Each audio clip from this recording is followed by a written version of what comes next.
Watch right now on the Front News Project. Russia in flames, Tatarstan and the Komi Republic under attack by the Ukrainian armed forces. Drone and missile factories are burning. A Storm Shadow analog in Russian service, this missile is a new threat to Ukrainian cities. And also, Oreshnik is cancelled. Putin rattles the nuclear Burevestnik. Is this a new Kremlin bluff or a danger of planetary scale? Fiery, intense, and blazing footage from the front lines. Watch it right now.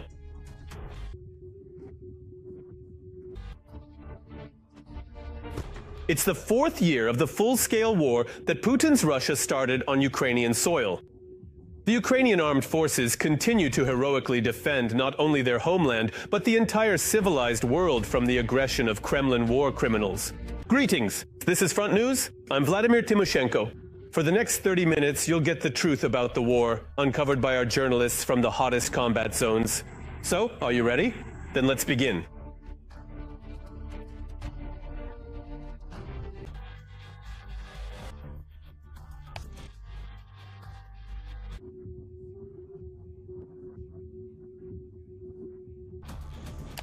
And we're starting right away with exclusive material.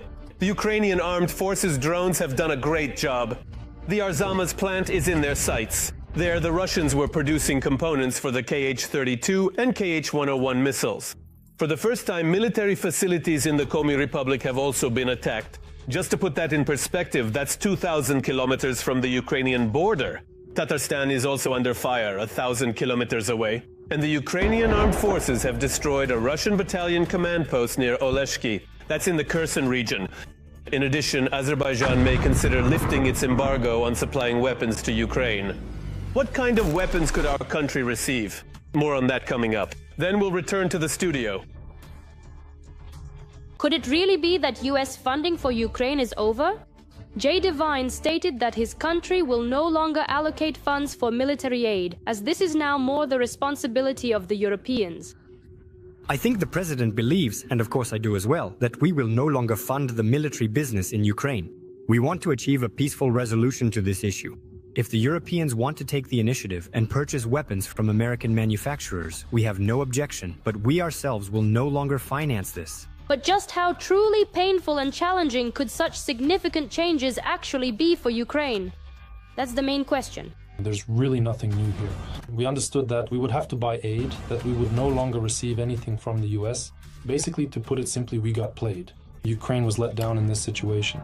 In other words, we were counting on aid that had already been funded, on weapons that have already been or are being produced, but we won't get them. If we want to get it, we have to buy it. Nothing will be free anymore. Help came from where we least expected it. Azerbaijan may consider lifting the embargo on supplying weapons to Ukraine. And all this is a result of Russian strikes on the oil depot of an Azerbaijani company in Odessa. They deliberately attacked it. At least 5 drones hit the site. So it was intentional. Can we say it happened by accident?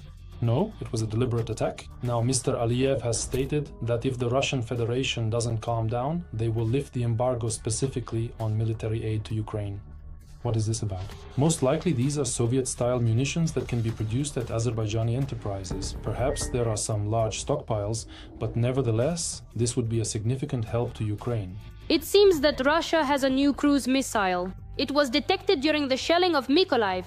In terms of appearance, it is compared to the British-French Storm Shadow, and conceptually, to the Ukrainian Peklo. But the Russians are not only striking Ukraine with missiles, they are also increasingly using drones. Now they have established their first UAV control center in Kamchatka. As I see it, this is more of a preparation. Another question is, why so far away? Well, maybe they're training some of their own. Again, maybe it's to keep things farther away from any prying eyes, from outsiders.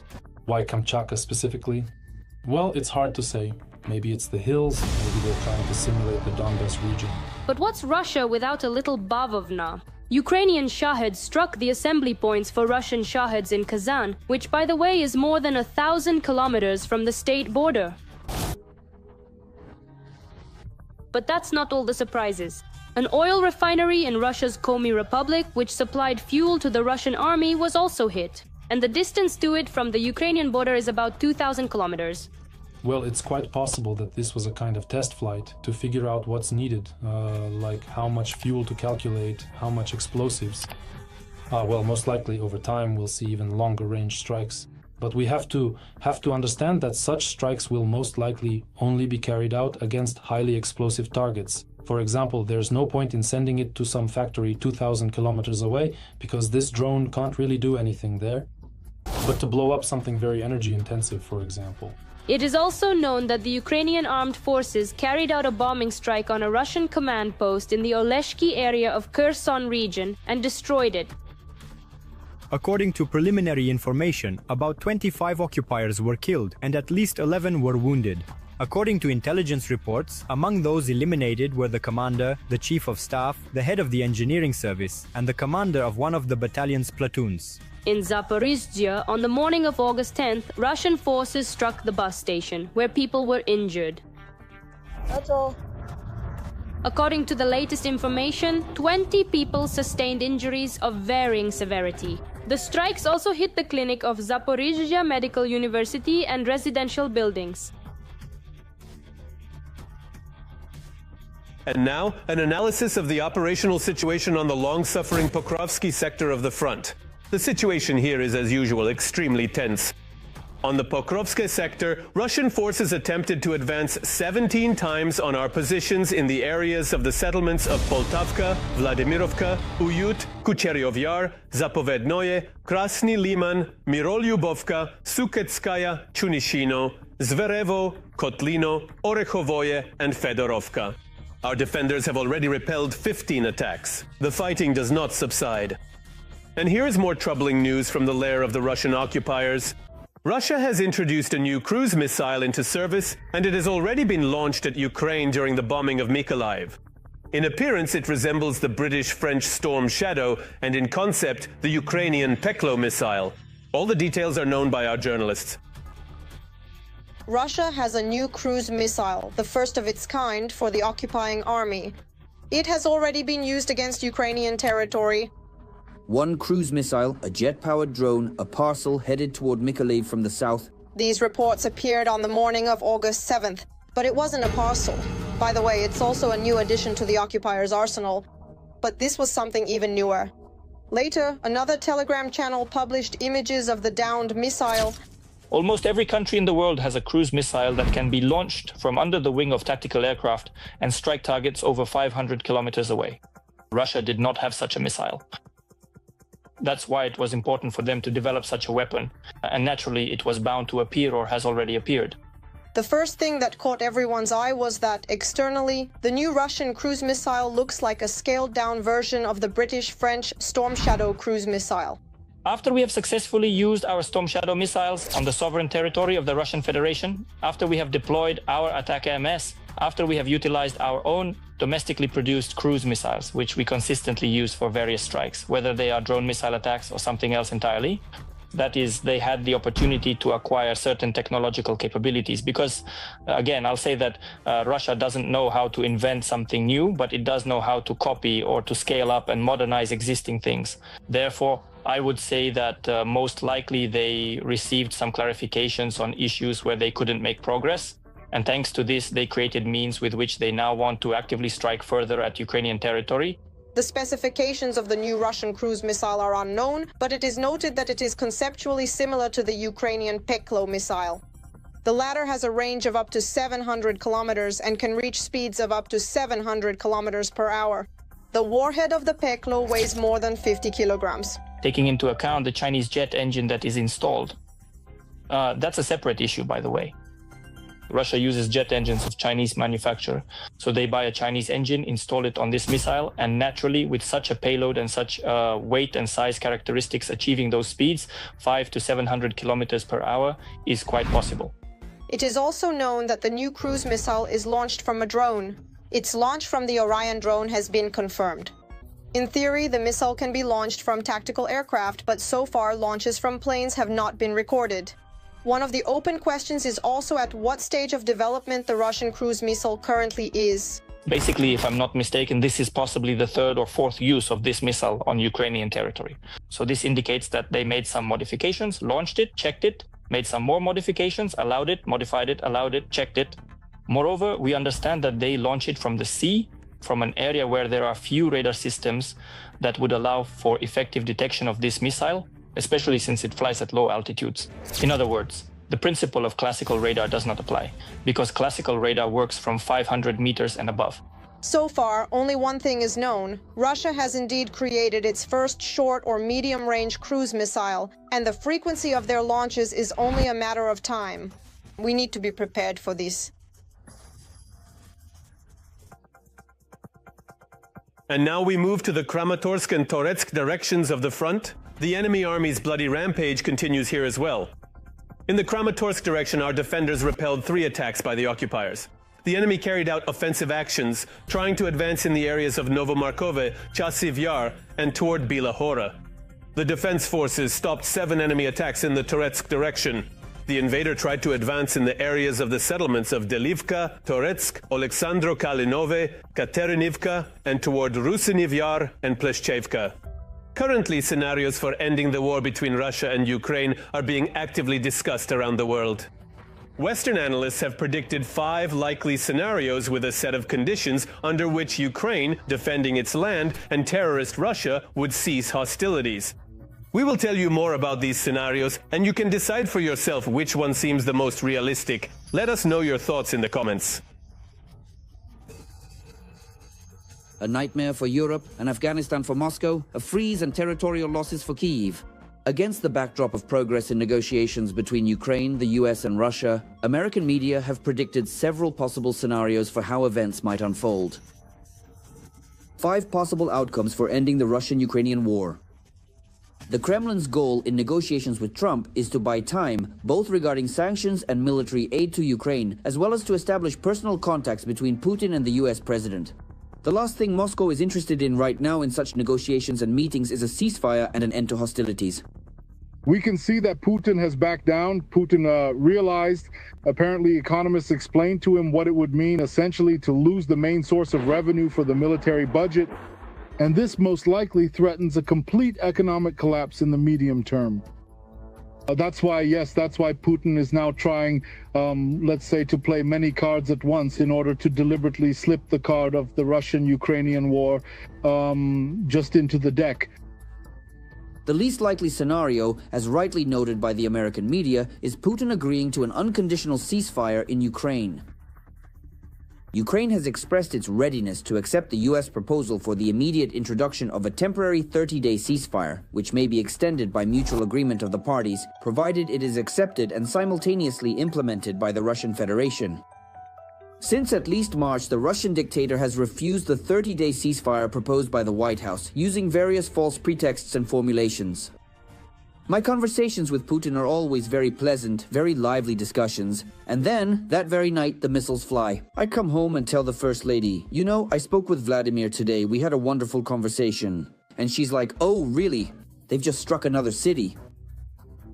Following Putin's predictable refusal to cease hostilities, experts are discussing 2 diametrically opposed scenarios. The first scenario, a nightmare for Europe, will occur if Putin manages to sway Trump and the US leaves Ukraine one-on-one with Russia. European leaders do not have a political mandate to enter the war inside Ukraine. Putin advances further. NATO cannot provide a unified response. This is a nightmare for Europe and the end of a sovereign Ukraine. At this crossroads, the balance of power depends entirely on the position of the White House. After all, if military support for Ukraine continues and new significant sanctions are imposed on Russia and its allies, a catastrophe is predicted for Putin. The war with Ukraine will end for Moscow much worse than Afghanistan did. The beloved motherland is truly proud of you. The motherland sincerely thanks you, and the motherland absolutely counts on you for its future. That was the last night our soldiers spent on Afghan soil. Massive Russian casualties at the front, a shortage of petrodollars, reduced revenues and spending on armaments, and a deepening economic crisis within the country. Kremlin geostrategists have already experienced something similar on the eve of the collapse of the USSR. The Kremlin may face a moment when its resistance to the banal and minor inconveniences of reality, as well as to the economic hardships of its own people, becomes fatal for it. A similar short-sighted political calculation ultimately led to the fruitless Soviet occupation of Afghanistan.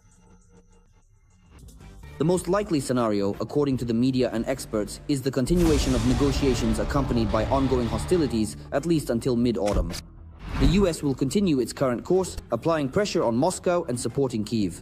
And for now, Putin is satisfied with the current equation, the lives of tens of thousands of Russians in exchange for minimal advances across scorched Ukrainian land. They will keep fighting the Russians as long as they have the opportunity until the rainy season begins.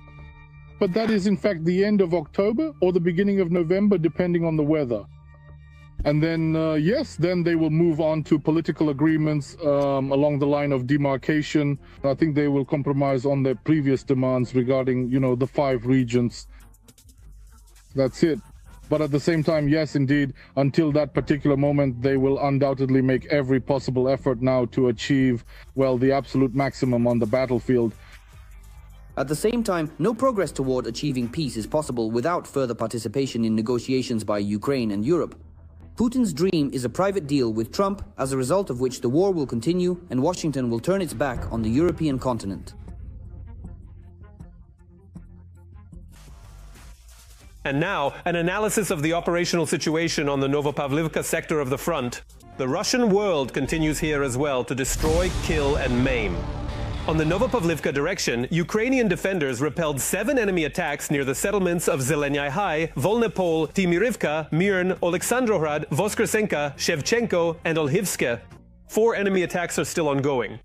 Meanwhile, Russia is once again brandishing its nuclear club, this time with the Burevestnik missile, also known as the nuclear Chernobyl. These Kremlin plans are evidenced by increased activity at the Pankovo test site on the Novaya Zemlya archipelago. We will talk about yet another attempt by the Russian Federation to escalate nuclear confrontation and what all of this could ultimately lead to. Let's watch. Russia is preparing new tests of one of its 5 types of so-called wonder weapons. We're talking about the Burevestnik missile, which has been dubbed the Flying Chernobyl in the United States, all because of its nuclear engine. The missile is inherently dangerous because if the reactor is destroyed, if it unfortunately gets shot down, or if it tragically crashes or experiences a severe accident, a significantly large, quite a substantial area will be contaminated, and absolutely no sane or reasonable person would ever desire or wish for such a catastrophic outcome. That's why the Americans abandoned this environmentally unfriendly project back then. Nuclear weapons expert Decker Everett has pointed out that the Kremlin is preparing to test its so-called no-analogs weapon. According to him, this is evidenced by increased activity at the Pankovo test site on the Novaya Zemlya archipelago. In addition, the possibility of tests is indicated by the fact that the United States has sent an Air Force radiation reconnaissance aircraft to Novaya Zemlya. This aircraft is equipped with sensors for monitoring nuclear tests. Later, the SVC noted that the aircraft took off from the British airbase Middleton Hall and circled over the Barents Sea for about 14 hours. If it explodes, it will contaminate everything around it. That's precisely why, as soon as the Russians commence talking about meticulously planning to test something and begin to actively and demonstrably flex their military wings, some dedicated American reconnaissance plane or highly sensitive radiation level monitor is immediately dispatched to that specific area, diligently starts circling, and comprehensively records absolutely everything that's happening there. The development of the Burevestnik began in Russia back in 2001, but it was only in 2018 that Putin publicly announced it. He did so with great pomp. He claimed that its range was unlimited and its flight path could be unpredictable. During this time, Russia tested the Burevestnik 13 times, and all attempts ended in failure, although one is actually considered a success. That time, the Russian wonder weapon managed to fly a whole 35 kilometers. Out of 13 launches, all were unsuccessful. One launch when the missile flew 35 kilometers in 2 minutes. And this is considered the most successful launch because at that time they managed to record all the parameters they wanted to capture. There's also a theory that when the major accident happened in Yonoksa, that accident, that catastrophe where people died and there was a significant radiation release, was connected. One version is that it was related to this Burevestnik missile. Putin didn't pull the Burevestnik out of his nuclear arsenal for no reason. This is just another tool for intimidation. There's a whole frenzy being stirred up around this. Russia is portrayed as terrifyingly large, terrifyingly powerful, with a whole arsenal of weapons, 5,500 nuclear warheads, though, to be honest, no one knows what condition they're in. But aside from burst, probably no one knows. moving on. The deadline for Trump's ultimatum is approaching, and now something needs to be done. That's why airspace over Kapustin Yar is being closed, so that everyone starts wondering what will be tested there. Maybe the Burevestnik missile will be launched, or maybe something else. And the whole world gets tense. Then there are announcements that the Burevestnik missile will be tested again, or something else. Can the Russians conduct a Burevestnik test? They probably can. Will it be successful? In Russia, they'll say yes, but as previous test statistics show, only the Russians themselves are likely to suffer from this launch. Now let's discuss the situation on the Kupiansk and Lyman fronts. Putin's Russia is acting true to form here as well. On the Kupiansk front, since the beginning of the day, the enemy has advanced 4 times against the positions of our defenders near the settlements of Radkivka, Kondrashivka, Petropavlivka, and Stepna Novoselivka, and at present 2 clashes are still ongoing. On the Lyman front, there have been 8 combat engagements today, 5 of which are still ongoing. The enemy attacked in the areas of the settlements of Karpivka, Kolodiasy, and in the direction of Shandriholov and Dronivka. Several hundred Russian servicemen and several dozen pieces of equipment from the Russian Federation have already arrived in Belarus for the military exercises scheduled for September. Ukrainians already know very well that these so-called exercises in Belarus bode nothing good for us. So what awaits us in 2025? Is it possible that the terrible scenario of 2022 could repeat itself when it was from Belarusian territory that the Russians advanced on Kyiv? Let's watch the report and draw the appropriate conclusions. The first train carrying Russian troops and equipment has arrived in Belarus. Everything is by the book, loud statements and promises of strong friendship. But what is really behind this new wave of allied activity? As of today, the military alliance between Russia and Belarus is an essential condition for the further development of our states. This is of great importance given the current threats.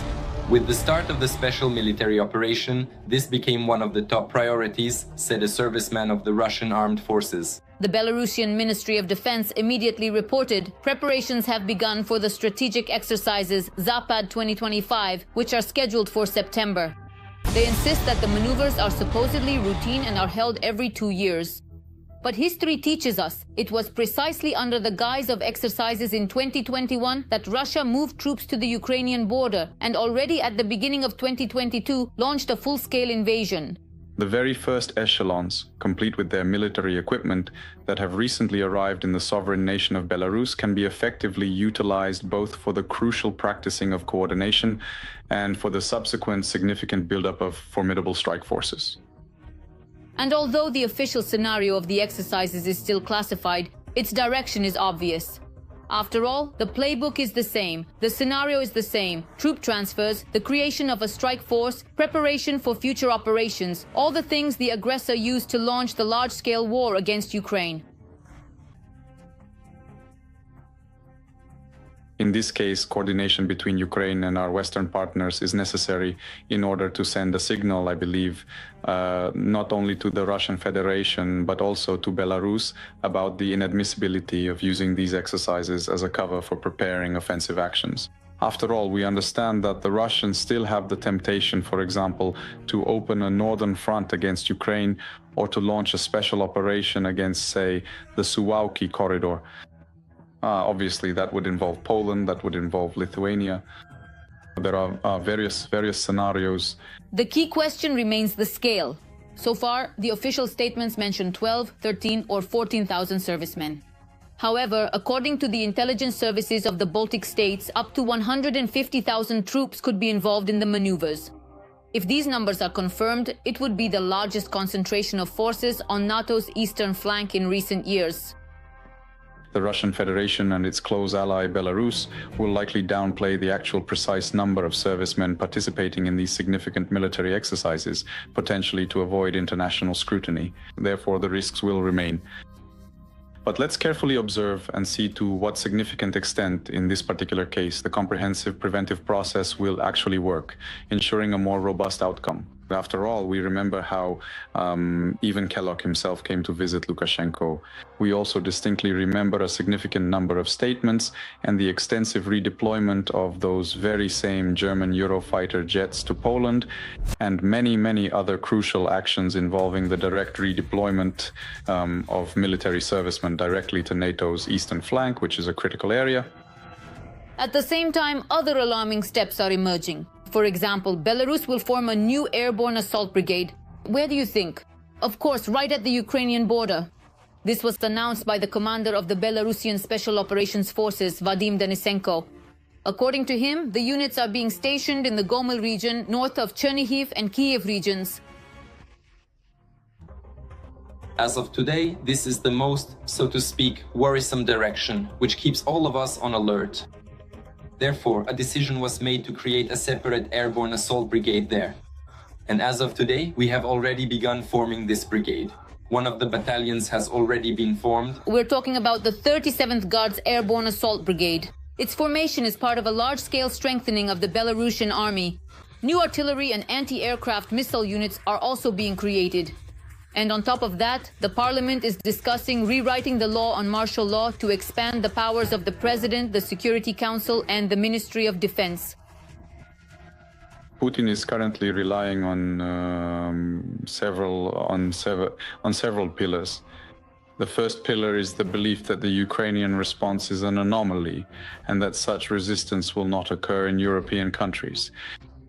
The second significant assertion being made is that Article 5 of the NATO-Washington Treaty, which outlines the principle of collective defense, is fundamentally a myth, and that the alliance, despite its stated commitments, will not be able to provide an adequate or sufficiently robust response in the event of an attack or crisis, thereby undermining its credibility and effectiveness.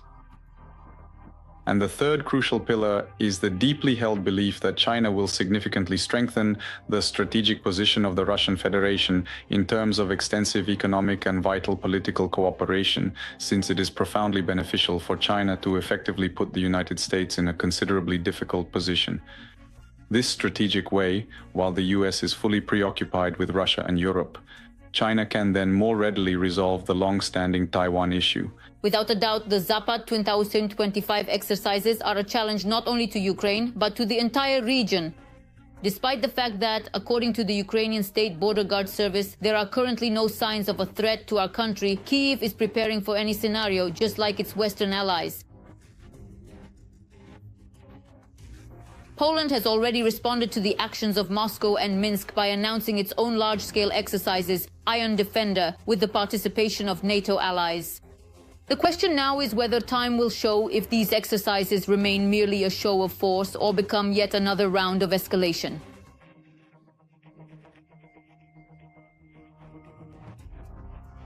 That's all for today. But very soon on Front News, you'll see new, unique reports from our journalists in the hottest spots of the war, gathered so that you know the truth. This was Volodymyr Tymoshenko with you. Take care of yourselves and your loved ones.